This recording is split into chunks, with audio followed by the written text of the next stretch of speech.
अगर आपको लगता है कि चुप रहना आपकी कमजोरी है, आप बहुत बड़े धोखे में हैं। इस बाज और कौवे की कहानी से सीखो कि चुप रहकर भी कैसे लड़ाई को लड़ा जा सकता है। तो दोस्तों, कहानी सुनने से पहले वीडियो को लाइक, शेयर और कमेंट जरूर कर दीजिएगा। तो सुनते हैं आज की कहानी। पूरे आसमान में एक कौवा ही एक ऐसा पक्षी है जो बाज की पीठ पर बैठकर उसे चोंच मार सकता है। तो कौवा बाज की पीठ पर बैठता है और उसे काटने लगता है। बाज कुछ नहीं कहता, बस वह अपने पंख फैला देता है और पंख फैलाकर वो और ऊंचा उड़ने लग जाता है। जितना ऊंचा बाज उड़ने लग जाता है तो हवा का दबाव बढ़ने लगता है और ऑक्सीजन कम होने लगती है, जिस वजह से कौवा थक हार कर वहां से खुद ब खुद नीचे गिरने लग जाता है।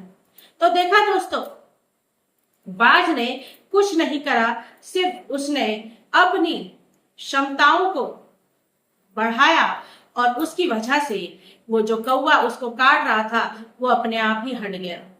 आपकी एक छोटी सी गलती आपका पूरा करियर और आपके रिश्ते को तबाह कर सकती है। इस कील और दीवार की कहानी को ध्यान से सुनना और वीडियो को लाइक, शेयर और कमेंट भी कर देना।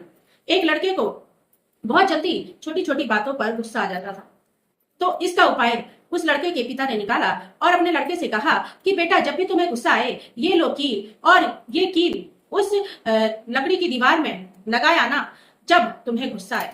तो लड़के ने ऐसे ही करा। वो उसे जब भी गुस्सा आता वो एक कील उठाता और दीवार में लगा देता। इस तरह उसका गुस्सा तो कम होता ही रहा और उसने देखा कि लकड़ी की दीवार में कम से कम 20 कीले लग चुकी थी। तो वो 20 कीले जो थी वो उसका गुस्सा कम करती गई। इसी तरह जब हमको गुस्सा आता है तो हम लोगों को बुरा भला कह देते हैं। लोगों की इन्हीं बातों से आगे जाकर हमारे रिश्ते भी खराब हो जाते हैं। हमेशा उन चीजों के पीछे भागते रहते हैं जो चीजें हमारे पास नहीं होती, और जो चीजें हमारे पास होती हैं हम उनकी कदर करना भूल जाते हैं। तो आज की कहानी आपको चीजों की कदर करना सिखा देगी। लेकिन वीडियो के आगे बढ़ने से पहले मेरी वीडियो को लाइक, शेयर और कमेंट जरूर कर दीजिएगा। एक दिन कौवा आसमान में उड़ रहा था। अचानक उसने हंस को देखा और उसको देखकर निराश हो गया। उसने देखा कि वो हंस कितना खूबसूरत है, कितना सफेद है, और यह तो अपनी जिंदगी से भी बहुत ज्यादा खुश होगा। कौवा उस हंस के पास आया, हंस से बोलने लगा कि मुझे तो लगा कि तुम सबसे ज्यादा जिंदगी से खुश होंगे। तो हंस बोलने लगा कि नहीं, मेरे को तो लगता है कि जो तोता है वो सबसे ज्यादा खुश होगा, क्योंकि उसके पास तो 2 रंग है।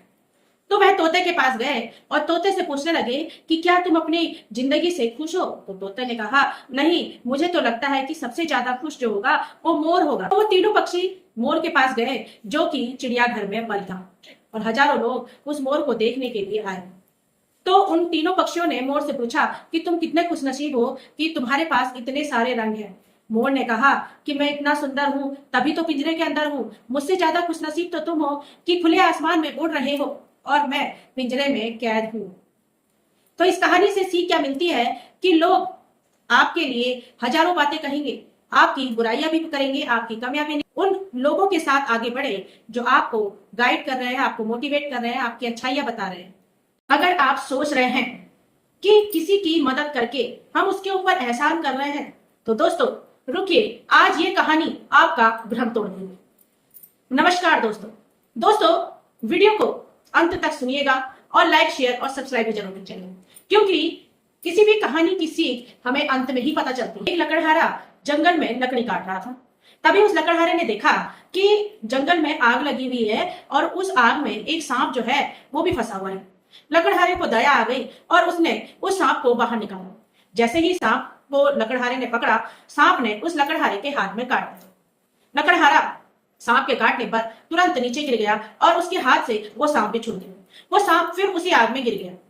यह देखकर उस लकड़हारे ने फिर अपनी जान को जोखिम में डालकर उस सांप को एक लकड़ी से बाहर निकाला। यह सब वहां खड़ा एक राहगीर देख रहा था।